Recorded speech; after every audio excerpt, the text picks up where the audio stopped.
বাংলাদেশে কেউ উটের মাংস বেচে না, আমি আসাম বেচি। ৬৫০ টাকা প্লেটে রাজধানীর মিরপুরে বিক্রি হচ্ছে উটের মাংস, সাথে থাকবে সাদা ভাত কিংবা খিচুড়ি।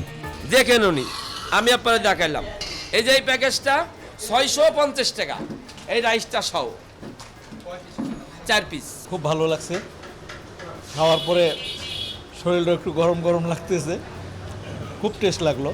দোকানের দাবি, তিনি সর্বপ্রথম এই দেশে রান্না করা উটের মাংস বিক্রি করছেন। ঢাকার মিরপুর জাতীয় স্টেডিয়ামের পাশে হাসান মামার বিরিয়ানি হাউজে মিলছে উটের মাংস।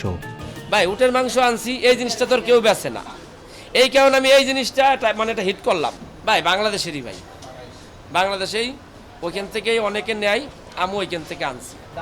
দোকানি জানান, উটের মাংস ৪,০০০ টাকা কেজিতে কিনেন, সেই মাংসের সাথে মশলা দিয়ে রান্না করা হয়। ভাই দামটা আপনি হিসেব করেন, আপনার এই মালটা কিনে আলো ৪,০০০ টাকা, মশলা খরচ আছে ধরেন মনে করেন আরও ৫০০ টাকা, ৪,৫০০ টাকা, তারপরে ঘাটতি আছে, যাওয়া আসা গাড়ি ভাড়া আছে। কারণ এই যদি ৬৫০ টাকা যদি না বেশি, তাহলে ভাই চালান পুঁজি থাকবে না। ভাই বাংলাদেশের মানুষ কখনো উটের মাংস না খেলেও মিরপুরের এই দোকানে মাংসের স্বাদ নিতে আসছেন অনেকেই। আমি কখনো উটের মাংস খাইনি, এই উটের মাংস এখন খেলাম গরু গোস্তের থেকে, আমার খুব ভালো লেগেছে। এবং যদি এরকম নিয়মিত ওনারা রাখে তাহলে আমরা সবসময় খাবো এবং আরও টেস্ট হবে, এবং আমরা চাই যে আরও উন্নত হোক, আরও কিছু জিনিস নিয়ে আসুক, আমরা এরকম আকর্ষণীয় জিনিস আমরা খাইতে পারি। তা আমার কাছে খুব ভালো লাগছে, দর্শক যে খাবে তার কাছেও ভালো লাগবে, খুব শরীরে একটা এনার্জি এসে বললো উটের মাংস খেয়ে। সপ্তাহে বৃহস্পতি ও শুক্রবার মিরপুরের এই দোকানে পাওয়া যায় উটের মাংস। উটের মাংস ছাড়াও হাসানের এই দোকানে পাওয়া যায় গরুর লালবুনা, কালাবুনা সহ বিভিন্ন পদের মুখরোচক খাবার। এই প্যাকেজটা হলো ৪০০ টাকা।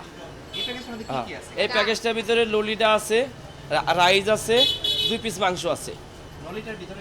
এই যে দেখেন, এটা না থাকলে ৬০০ জরিমানা দেবো, ৩০০ না, এর দাম তো ৪০০, ৬০০ টাকা জরিমানা দেবো না। ভাই প্রতিদিন পাইবেন না, সপ্তাহে 2 শুক্রবার বৃহস্পতিবার, হ্যাঁ শুক্রবার বৃহস্পতিবার। এই যে এই প্যাকেজটা ১৫০ টাকা, 4 পিস মাংস দিয়ে, 2 পিস সলিড মাংস, 1 পিস হাড্ডি, 1 পিস চর্বি। ভাই শোনেন, চুই জালে একটু চুই জালে ঝাল, যে এনে যে কটা মশলা ব্যবহার করি এর ভিতরেও ঝাল, আর ঝাল না হইলে গরুর মাংস, হাঁসের মাংস এটি মজা লাগে না। ভাই শোনেন, আমার কিন্তু কোনো উস্তাদ নাই, আমি নিজেই উস্তাদ, নিজেই শিষ্য, আমি নিজে করি ভাই, সব কিছু নিজে করি। কয়েকদিন আগে রাজধানীতে উটের দুধ চা বিক্রি করে সারা ফেলেছিল এক দোকান। এবার মিরপুরের হাসান নিয়ে আসলো রান্না করা উটের মাংস। আবু বকর রায়হান, প্রতিদিনের বাংলাদেশ।